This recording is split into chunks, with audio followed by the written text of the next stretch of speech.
Il est de Paris, lui. Alléluia. Alors, on va ouvrir la parole dans le livre des Romains, au chapitre 12, verset 1er. Et c'est une exhortation de la part de Paul aux Romains, où il nous dit « Je vous exhorte donc, frères, par les compassions de Dieu, à offrir vos corps comme un sacrifice vivant, saint, agréable à Dieu, ce qui sera de votre part un culte raisonnable.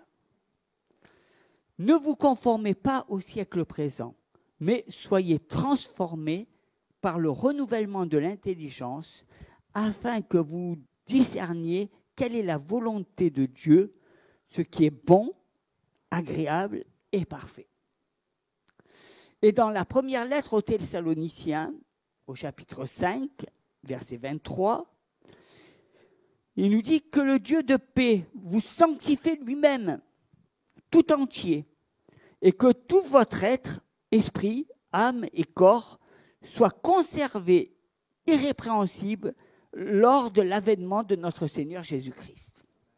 C'est deux versets qui marchent de pair. Où nous voulons, et je crois que c'est le désir de chacun, c'est le désir de l'épouse, de savoir que nous attendons l'époux, le Seigneur, qui reviendra nous chercher, et qui nous trouve irrépréhensible, qui nous trouve saints, âme, esprit et corps. Et c'est pour ça que nous cherchons à plaire à Dieu, et c'est pour ça que dans ces temps, nous voulons être en harmonie avec la parole de Dieu, faire véritablement cette expérience du Dieu vivant et vrai. C'est pour cette raison, et je dirais que nous ne sommes pas là pour avoir peur, nous ne sommes pas là pour sentir que nous avons une condamnation sur nous. Non, il n'y a aucune condamnation pour celui qui est en Jésus-Christ.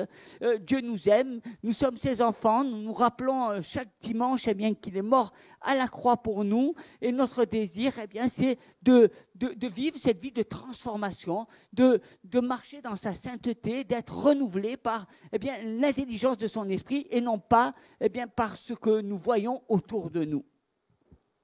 Et que Dieu bénisse sa parole.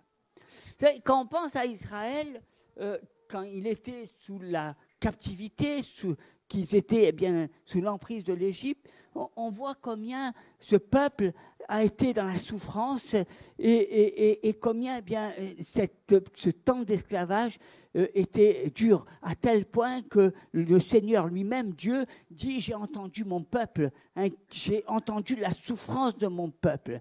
Et Dieu a suscité un homme comme Moïse pour libérer ce peuple de l'esclavage et les amener dans la terre de Canaan. J'aime bien parce que quand Dieu nous libère, il a un programme, une destinée pour nous. Il nous conduit vers une terre promise, vers une destination. Et c'est important pour nous de regarder à cette destinée à laquelle le Seigneur nous appelle. Il ne nous appelle pas, il nous a pas sauvés simplement pour nous sauver. Il nous a sauvés afin de nous amener à une destination, à rentrer dans cette vie éternelle, à participer, à être des hommes et des femmes du royaume de Dieu. Et ça, c'est quelque chose de formidable parce qu'on voit ce peuple qui a été appelé à sortir de l'Égypte pour aller dans la direction de Canaan. On est surpris parce que quand on regarde aux Écritures, on voit que ils ne vont pas en direction de Canaan. On voit que s'ils sont sortis d'Égypte, ils n'ont pas été directement à la terre de Canaan. Il a fallu qu'ils passent par des détours et des détours, parce que c'est ça la vie. Nous passons par des détours, par des cheminements, et à chaque fois, Dieu nous accompagne, à chaque fois Dieu nous forme, à chaque fois Dieu nous transforme. La terre de Canaan, c'est une destination qui est faite pour des hommes et des femmes qui ont atteint ce résultat. Ils ont été transformés par le renouvellement de cette intelligence. Mais pour être transformés, c'est pas la parole de Dieu, ce n'est pas un livre qu'on apprend dans les écoles ou dans les universités, c'est un livre de vie qu'on expérimente jour après jour. On peut expérimenter la parole de Dieu dans sa vie, on peut la vivre et c'est pratique la parole de Dieu. Et cette expérimentation, c'est dans cette école de la vie que Dieu nous forme et que Dieu nous transforme. C'est progressif. C'est progressif. C'est pour ça que quand quelqu'un vient au Seigneur, eh bien, il a tout un cheminement qui va lui permettre de grandir et à un moment donné d'être renouvelé, d'être transformé, de vivre la nouvelle naissance. C'est pour ça aussi qu'il nous est donné cette image du parvis, du lieu saint et du lieu très saint. On voit bien que déjà dans le parvis, c'est un peu la cour, c'est là où les gens se rassemblaient, mais ils s'étaient détachés des païens. Ils s'étaient mis à part parce qu'il y avait ceux qui étaient dans le monde autour d'eux, c'était des hommes et des femmes qui croyaient en d'autres dieux. Ils croyaient, mais ils n'étaient pas encore, je dirais, ils étaient encore un pied dans le monde et un pied dans la maison de Dieu. C'est l'image du parvis, ce lieu où on parle, ce lieu où on raconte notre vie, où on cherche nos intérêts. Et ce que Dieu fait pour nous, il nous amène pas directement à notre destinée. Il a un plan merveilleux, il y a un plan pour chacun, un appel, mais nous ne rentrons pas de suite. Hein, on aimerait de suite taper à la porte et vivre cette destinée. C'est souvent ce qui nous est difficile à supporter, c'est d'avoir de la patience, de marcher pas à pas et de pouvoir atteindre ces résultats. On aimerait, mais nous-mêmes, nous avons besoin d'être touchés, d'être transformés, d'être visités, d'être renouvelés par le Seigneur. C'est une école.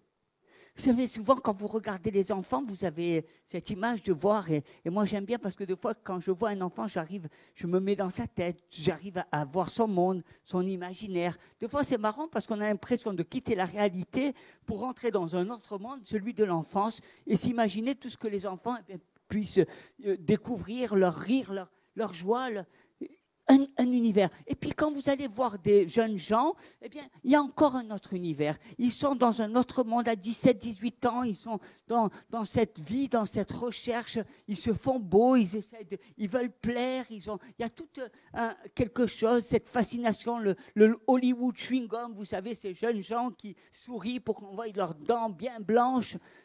C'est un monde. Et puis, on va plus loin, il y a encore d'autres mondes, d'autres univers. Celui où l'homme est marié, a des enfants, il a des responsabilités, mais il est encore resté un enfant. Et puis, il y a encore un autre monde.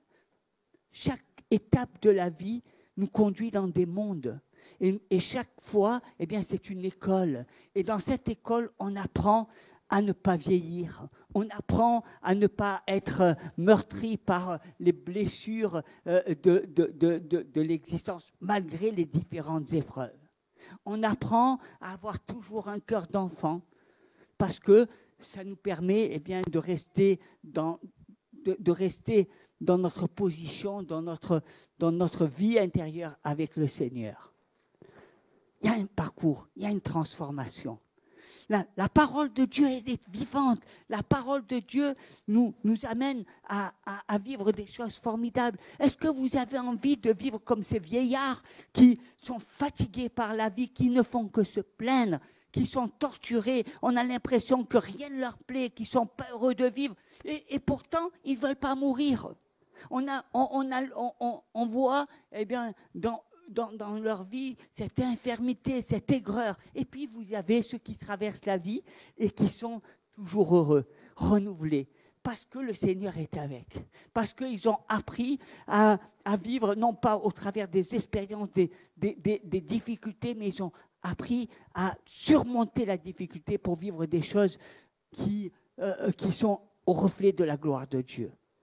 pensez à tous ces gens qui ont vécu des camps de concentration, qui ont vécu des moments terribles et qui, malgré les épreuves, eh bien,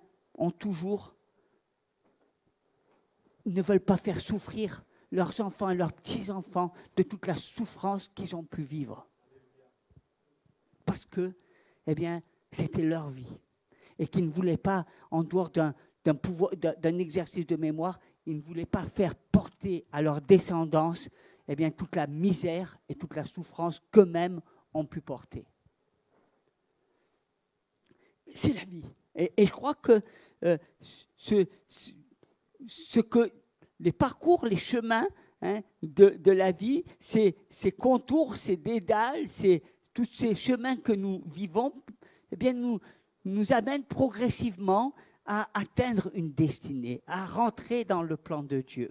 Et on voit que le peuple d'Israël, quand il est sorti d'Égypte, eh bien, il a pris le désert et on voit qu'il y a eu la nuée et qui les entourait, et ce feu qui les entourait, qui les conduisait dans l'esprit. Mais on voit eh bien, qu'il les amène quelque part. Il les amène au Mont Sinaï.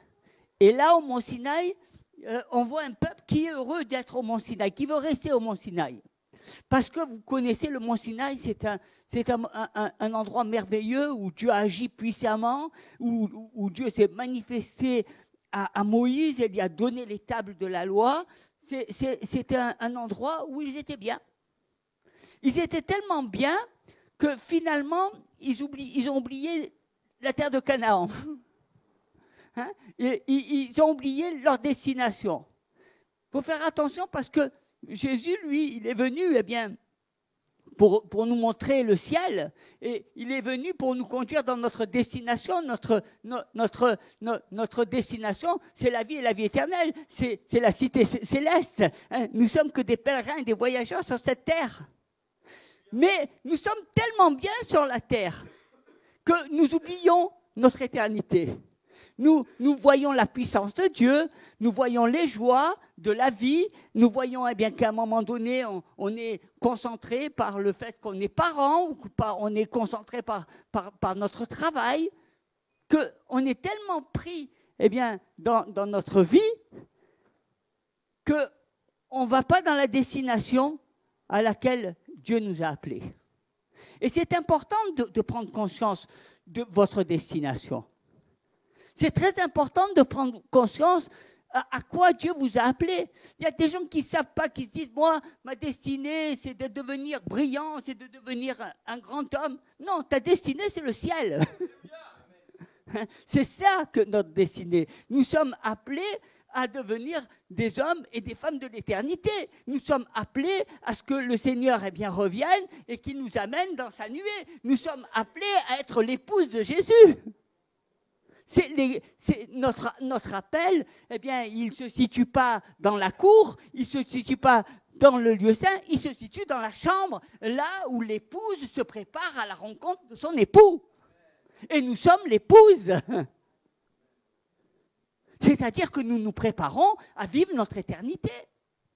Si nous cherchons à vivre notre vie, à prendre du plaisir à notre existence, à prendre les plaisirs, parce que dans la montagne de Sinaï, ils voyaient des choses formidables. Le soir, vous entendiez le grondement de Dieu.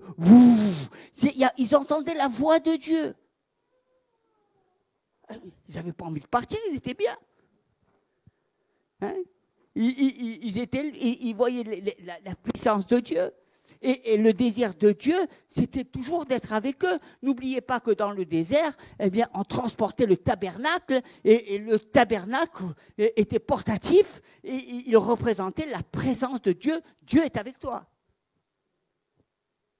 Et dans notre vie, dans notre monde, eh bien, nous voyons la puissance de Dieu. Parce que Dieu nous accompagne, parce que Dieu nous aime. Mais nous aimons tellement notre confort, nous aimons tellement la vie du monde, nous aimons tellement le monde qu'on ne se prépare pas à ce que nous sommes appelés à vivre, notre éternité.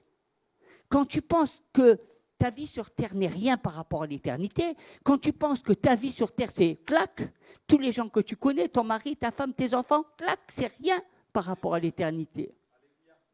C'est rien. Et pourtant, tu donnerais ton éternité pour ta vie présente. Tu te priverais de toutes les merveilles de Dieu parce que tu te satisfais de ta zone de confort. Et je crois que c'est ça qu'il faut qu'on prenne conscience. Le peuple de Dieu doit prendre conscience de ces choses.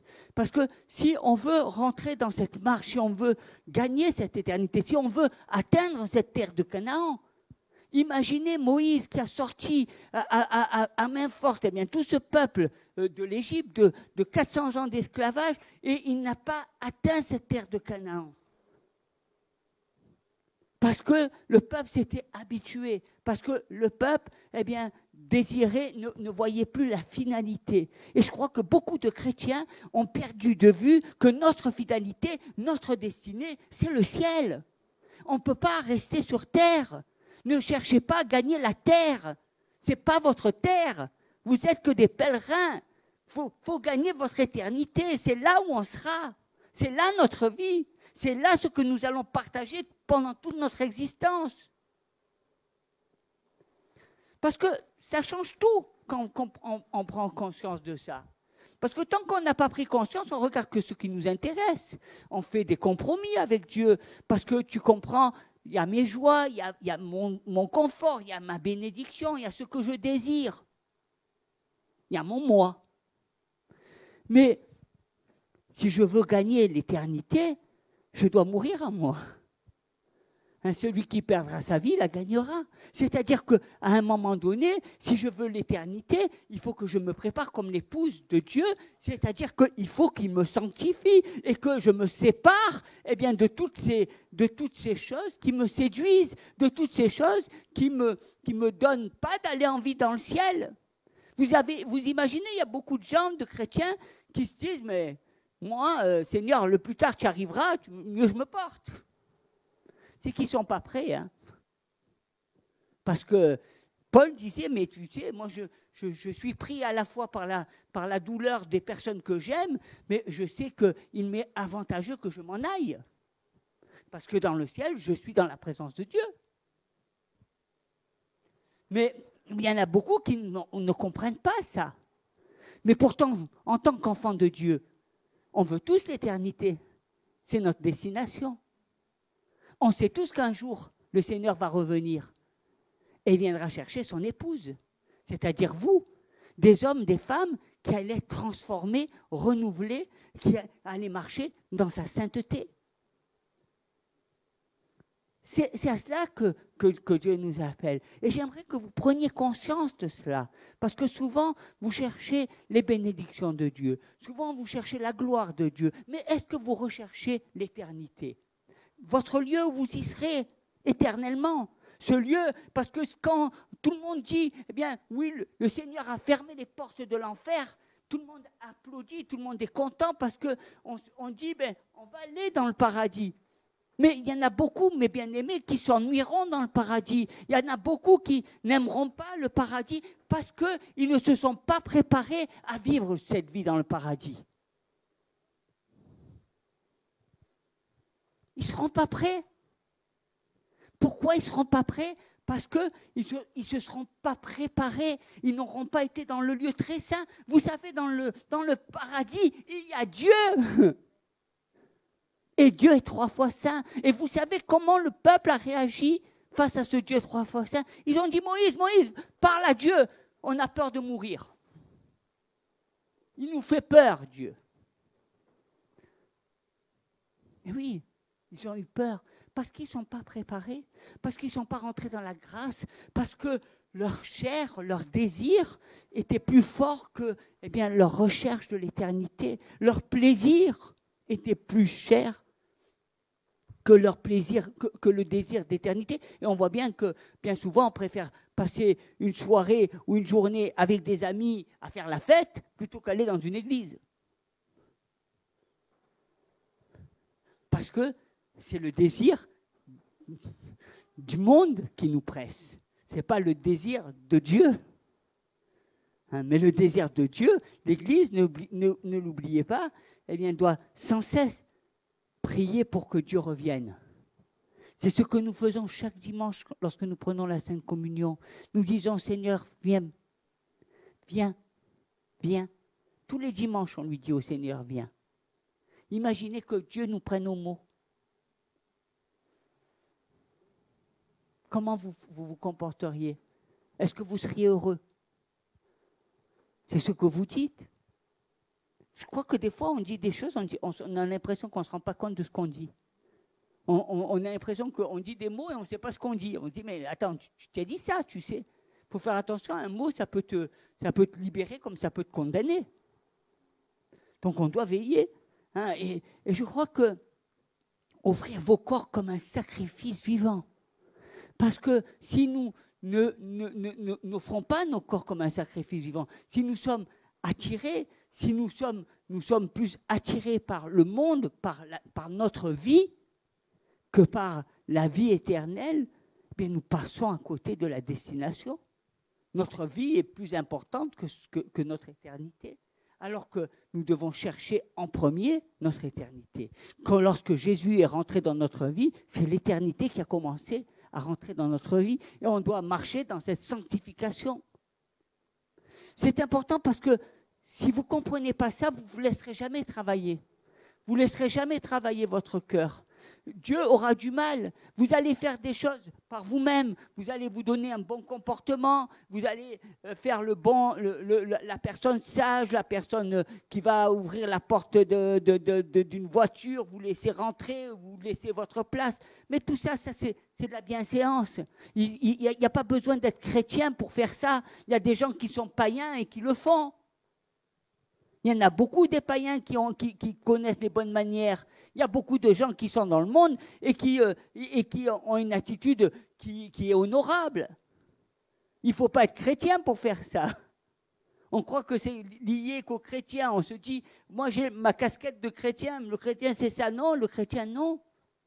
Le chrétien c'est celui qui ne reste pas dans la cour. C'est celui qui fait l'expérience d'un Dieu vivant et vrai, qui fait une expérience avec Dieu. Et cette expérience l'amène à être renouvelé, à être transformé, à rentrer dans une communion avec Dieu. Quand je parle, Dieu me parle, mais comment je peux rechercher la voix de Dieu sur la terre si je n'aime pas le ciel ?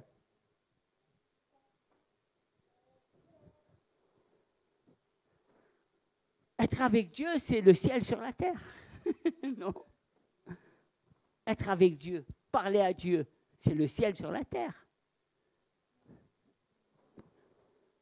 Et c'est ce que je dois rechercher comme expérience. C'est là vraiment le lieu très saint. Et je crois que Jésus veut nous sortir du monde. Il veut nous sortir du monde. On a l'impression que le Seigneur, il veut qu'on soit dans le monde. Mais ce n'est pas vrai. Il veut nous sortir du monde. Il a dit, vous êtes dans le monde, mais vous n'êtes pas de ce monde. Il veut nous sortir, mais nous sommes tellement attirés par le monde. Nous sommes tellement attirés par nos vies. Nous sommes tellement attirés par nos passions. Nous sommes tellement attirés par les gens. Nous sommes tellement attirés par notre quotidien que finalement, on est tellement attirés qu'on ne se prépare pas. Alors quand on dit il faut te préparer, les gens ils disent mais attends, c'est trop difficile. Et puis à quoi ça sert? Mais il faut se préparer parce qu'on sait que Jésus va revenir. Vous le savez que Jésus va revenir. Donc il faut se préparer. Ce n'est pas une blague ça. Hein? Ce n'est pas quelque chose, une option, c'est marqué dans l'écriture du début jusqu'à la fin. Même dans l'Ancien Testament, ils attendent le Messie. Et nous qui le connaissons, nous savons qu'il va revenir. Donc nous sommes dans l'attente. Mais on a l'impression, vous savez, que c'est comme quelque chose qui se prépare et que les gens ont envie de regarder, de se préparer à cela. Eh bien, ils vont s'occuper d'autre chose. Ils n'ont pas conscience de ce qui se passe autour d'eux. Et puis, alors, quand ça se passe, ça va être comme une bombe atomique parce qu'ils n'auront pas compris. Ils diront, mais c'est pas possible. J'étais pas prêt. On ne m'a pas dit, on ne m'a pas informé. Et oui, je suis désolé, mais le Seigneur ne t'enverrait pas une carte postale pour te dire, j'arrive tel jour, prépare-moi ta chambre. Il peut venir quand il veut. Et tu dois être prêt à tout moment. C'est parce que nous avons, c'est pas notre cité, c'est pas la terre, c'est le ciel. Notre royaume, c'est pas la terre, c'est pas ce que tu vis, c'est le ciel. Tu dois te préparer. Tu dois rentrer dans cette dimension. Et dans le ciel, il y a la sainteté de Dieu. Les gens, ils ont peur. Quand tu leur parles, tu parles de sainteté, ils disent oh, mais c'est rabat-joie, on est à côté de la plaque, c'est vieillot, ça ne correspond pas à notre société. Ils regardent les choses avec un regard. Mais quand tu seras dans la présence de Dieu, tu verras la sainteté de Dieu. Parce que si tu es dans sa présence, plus tu t'habitues à rester en relation, plus tu rentres dans cette relation avec Dieu, plus tu vas sentir la sainteté de Jésus, parce que la sainteté de Jésus va habiter en toi. Et quand la sainteté de Jésus habite en toi, c'est là la véritable nature. Et à ce moment-là, tu n'as pas besoin de faire des efforts pour plus pécher. Tu n'as pas besoin des efforts pour plus aller dans des endroits de perdition. Tu n'as pas besoin de faire des efforts pour plus dire des mots mauvais. Tu n'as pas besoin, parce que si Dieu habite en toi, c'est naturel. C'est naturel. On déforme les choses. Tout à l'heure, on va dire que le péché, bravo, et être saint, c'est pas possible. Mais non. C'est possible d'être libre du péché. C'est pour ça que Jésus est venu, pour nous libérer du péché. Donc ne dites pas que c'est difficile. Si Jésus est mort pour ça, c'est la croix. Dire que c'est difficile, c'est renier la croix. C'est dire à Jésus, non, tu n'as pas été capable, Jésus, c'est pas possible. Tu vois, j'arrive pas, c'est pas possible. Non, c'est mon manque de foi qui me fait pas arriver. C'est parce que je suis incrédule, c'est parce que je préfère faire un compromis, faire comme ça m'arrange. Seigneur, ferme les yeux sur ce qui m'intéresse, ça me plaît. Dieu ne peut pas fermer les yeux. Je suis désolé, Dieu, il te voit dedans comme dehors. Il connaît ton intérieur comme ton extérieur. Mais il t'a fait une promesse. Il t'a dit que si tu es pécheur et que tu te repens, il te pardonne et il te libère. Je vous dis, il libère. C'est ce que Moïse est venu. Il est venu libérer le peuple juif de 400 années d'esclavage. Nous, toi, moi, nous étions des esclaves, nous étions des païens, nous étions des personnes qui nous mettions à genoux devant des idoles. Et le Seigneur Jésus est venu nous libérer. Je parle de toi, là. On pense toujours que c'est les Juifs. Mais les Juifs, c'était nous. Nous aussi, nous étions dans la condamnation. Nous aussi, nous étions dans l'idolâtrie. Et Jésus est venu. Mais il n'est pas venu pour nous conduire sur terre, simplement pour nos plaisirs, pour notre zone de confort. Il est venu pour nous amener au ciel. Pour qu'on rentre dans cette dimension de l'éternité. Qu'on rentre pour le peuple juif dans cette dimension de la terre de Canaan, la terre de la bénédiction, de la prospérité. Et nous aussi, nous voulons rentrer dans cette terre. C'est pour ça que Dieu dit lui-même qu'il nous sanctifie, que sa main nous sanctifie. Parce que si c'est par nos propres efforts, nous n'y arrivons pas. Tu sais, quand tu fais les choses par toi-même, par tes propres efforts, une semaine, tu es content, même pas une semaine. Un jour, tu es content, le lendemain, tu te plains. Un jour, tu es dans la joie, le lendemain, ça y est, il n'y a rien qui va. Tu es comme une toupie. Un jour, tu es en haut et le lendemain, tu es en bas. On se dit, mais qu'est-ce qu'il a? Tu crois que le royaume de Dieu, c'est un jour, je suis en haut, un jour, je suis en bas, je suis dans le ciel et après, je suis dans l'enfer? Qu'est-ce que ça veut dire? Il y a beaucoup de chrétiens qui sont comme ça. Un jour, ils sont bien, ils sont pleins de forme, et le lendemain, il n'y a rien qui va dans leur vie. Ils ne sont pas bien, ils sont mal. C'est du cinéma, tout ça. Ou des gens qui sont là pour un oui ou un non quand ils viennent dans une église à sortir les mouchoirs. Ils pleurent. C'est des larmes de crocodile parce que ça ne les empêche pas de refaire les mêmes bêtises. C'est les émotions qui parlent. Dieu voit la sincérité. Quand tu te repens, ce n'est pas pour refaire la même chose. C'est que tu regrettes et que tu demandes vraiment pardon et tu ne veux plus le faire. Et Dieu, il exauce ta prière. Si tu fais des grosses larmes et tu pleures et que tu refais pareil, qu'est-ce que tu veux? On va dire à Jésus, prends le mouchoir, Seigneur, et pleure avec mes frères et sœurs. Il va faire comme nous. Mais je crois que Jésus, qu'il se mette à pleurer avec nous, ce n'est pas ce qu'on a envie. On ne comprendrait pas. On dirait, mais Seigneur, qu'est-ce qui t'arrive? Tu pleures avec moi, mais qu'est-ce qui se passe là? Moi, j'attends de toi que tu me délivres, j'attends que tu m'apportes les solutions, j'attends pas que tu me dises ça va, je pleure avec toi comme ça, tu n'es pas seul. Après, en ressortant, on va pouvoir refaire la même chose. Hein. Non, il me dit, je te délivre, va et ne pêche plus. Va et ne fais plus. Je te délivre, je t'apporte les solutions. Dieu a la solution à tes problèmes. Ce que toi, tu ne peux pas faire, Dieu peut le faire. Et je crois que c'est tellement important de prendre confiance. Et c'est vrai que nous avons besoin de sortir de cet esprit de religiosité, de cet esprit pharisien, d'hypocrisie. Parce qu'on le sait, on le voit, ça nous empoisonne. Vous voyez les gens, eh bien, quand ils parlent, ils ont des mauvaises paroles, ou dans leurs pensées, on ne sait jamais ce qu'ils pensent. Vous croyez que ce n'est pas l'honneur de Dieu, hein? Quand tu vois Jésus, imagine que tu vois Jésus et qu'il te dit « Oh Bernard, je suis heureux de te voir », et que dans sa tête, il dit « Mais qu'est-ce qu'il fait celui-là? J'aurais mieux fait de ne pas le voir. » Tu dirais, mais ce n'est pas Jésus. Et tu aurais bien raison de dire que ce n'est pas Jésus. Parce que Jésus, eh bien, ce qu'il dit, il le pense. Il le pense. Il n'y a pas deux esprits dans le même homme. Jésus, il n'a pas l'esprit du malin et l'esprit de Dieu. Il n'a que l'esprit de Dieu. Et il veut nous amener à ce stade. Hein, il veut qu'on rentre, parce que dans l'éternité, vous croyez qu'il va y avoir des personnes qui vont être hypocrites? Vous croyez qu'il va y avoir que des personnes qui vont dire une chose et penser une autre? Non. Ce sont des gens qui se sont préparés à vivre l'éternité. Ce sont les gens qui se sont préparés à devenir des hommes et des femmes du royaume de Dieu. Vous voulez une couronne? Eh bien, il faut que vous vous comportiez comme des reines. Parce que si on vous donne une couronne et que vous ne vous comportez pas comme une reine, vous ne serez jamais une reine. C'est normal. C'est tellement normal qu'on se fait toujours un tas de choses, mais on dirait qu'on ne veut pas parce qu'on a perdu le but. Quel est ton but? Est-ce que c'est de sauver la France? Non, ce n'est pas ton but. Ton but, c'est le ciel. C'est que tu aies ta place dans le ciel. Ton but, ce n'est pas de sauver la France ou de sauver le monde.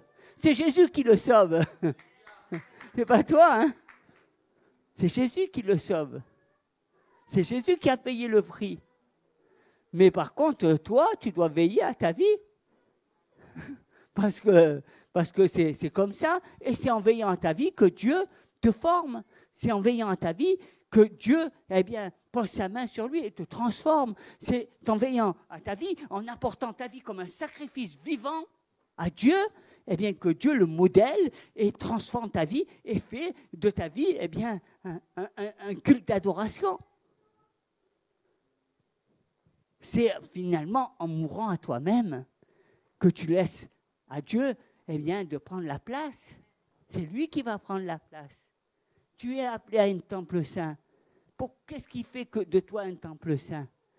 Un temple saint où il n'y a pas Dieu, ça ne sert à rien. Ce n'est pas un temple saint. Un temple saint où il y a des bougies, où il y a des autels, où il y a des idoles, ce n'est pas un temple saint.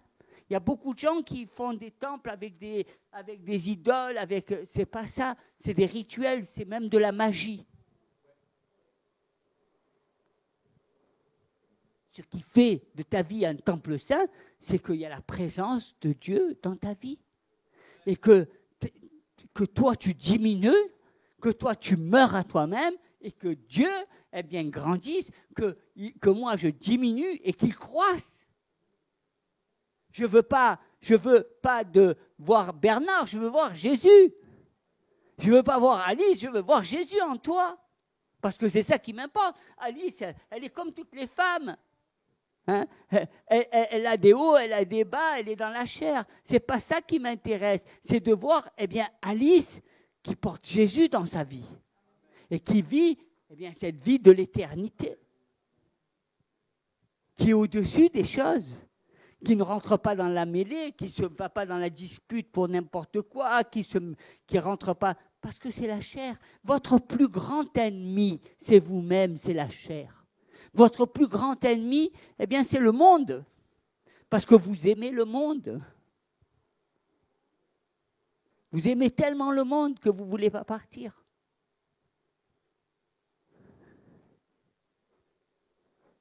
Pourquoi? Alors que notre objectif, les gens ils disent, ah oui, alors souvent j'entends, oui mais si tu t'en vas, c'est que tu es parfait, donc Dieu il a estimé que tu étais bon à partir, donc oui, d'accord. Mais nous, ça veut dire, alors je ne vais pas chercher à être parfait, hein. Je vais attendre le maximum de temps, je vais faire la fête, je vais faire n'importe quoi. Quand j'aurai 90 ans ou 100 ans, je vais commencer à dire, je vais chercher ma place dans le ciel. Non. Toute ma vie, je dois rechercher à être prêt parce que je ne sais pas quand est-ce que Jésus va revenir. Et je dois cultiver. Et ça se cultive par le surnaturel de Dieu. Il n'y a pas besoin d'effort. Il n'y a pas besoin de se casser la tête. Il n'y a pas besoin d'être hypocrite parce que je rentre dans la présence de Dieu. Parce qu'il est avec moi. Parce qu'il est en moi. Parce que c'est lui qui me parle. Et c'est ce même Dieu que je vis sur la terre qui sera avec moi dans le ciel. Il n'y a pas deux dieux différents, il n'y a qu'un seul Dieu. On va s'incliner dans la prière et on va rentrer un petit peu dans les chants, si vous voulez bien. Seigneur, merci parce que tu nous donnes, je crois que c'est ça l'Église. L'Église, elle est composée d'hommes, de femmes, et nous voulons grandir, nous voulons nous préparer, nous voulons être des épouses. Notre épouse, c'est le Seigneur. Hein, nous préparons à ce grand bal, à cette grande noce de l'agneau. Nous voulons nous parer des plus belles robes, des plus beaux vêtements, des plus beaux joyaux. Nous voulons nous préparer parce que nous savons que bientôt, notre époux va venir et qu'on pourra lui dire, mon Seigneur, te voici, je suis l'épouse qui me suis préparée à être dans ta présence, à rentrer dans ta présence, parce que tu m'as parlé, parce que tu as parlé à mon cœur, parce que je sais que c'est toi qui me transforme, parce que c'est toi qui me donne de te voir. Et c'est ça, la rentrée. Si nous sommes l'épouse, nous allons monter dans la chambre haute. Si nous sommes cette épouse de Dieu, nous allons pouvoir toucher le bord du vêtement de Jésus. Si nous sommes cette épouse pure, sainte, qui marchons au travers de la grâce de Dieu, nous pourrons contempler toute sa gloire. Parce que nous nous préparons, nous sommes dans ce lieu très saint, dans ce lieu, dans notre chambre où nous avons une relation d'adoration, où nos louanges montent vers lui. Seigneur, que tes enfants prennent conscience qu'ils ne restent pas dans la montagne de Sinaï. Le peuple juif voulait rester dans la montagne de Sinaï parce qu'ils entendaient le bruit du tonnerre. Ils entendaient la montagne qui grondait et ils savaient que c'était Dieu. Et ils voyaient des miracles et des prodiges. Mais Seigneur, ce n'est pas les miracles et les prodiges que nous voulons. Nous voulons que le peuple se prépare pour être cette épouse, que quand l'époux reviendra, nous soyons saints, irréprochables, agréables, que nous soyons comme un doux parfum au Seigneur et qu'il nous dise, viens, bon et bon serviteur de Dieu, viens, tu as fait le bon combat de la foi. C'est ce Dieu-là que nous voulons entendre. C'est pour cela que nous offrons nos corps comme un sacrifice vivant, afin que le Seigneur agisse puissamment par le renouvellement de son esprit. Alléluia. Que Dieu vous visite et que dans cette chambre, il n'y a aucun effort qui vous est demandé. Tout est fait par grâce. Ta grâce m'accompagne, ta grâce me suffit. Que vous preniez conscience que ce que vous vivez sur terre, ce n'est pas ce que Dieu veut. Dieu veut vous préparer à quelque chose d'excellent, à rentrer dans votre destinée. Et votre destinée est bien plus belle que ce que vous préparez, que ce que vous retenez, que ce que vous cherchez à garder. Parce que vous êtes tellement pris par votre vie que vous ne voyez plus l'éternité. Comme le peuple, il était tellement pris par le mont Sinaï qu'il ne voyait plus la terre de Canaan. N'oubliez pas que nous ne sommes pas des hommes et des femmes que Dieu appelle à rester sur cette terre. Dieu nous a fait de toi et de moi un pèlerin, un voyageur. Et notre vie, elle n'est pas sur cette terre, elle est avec lui dans le ciel. Au nom de Jésus, amen.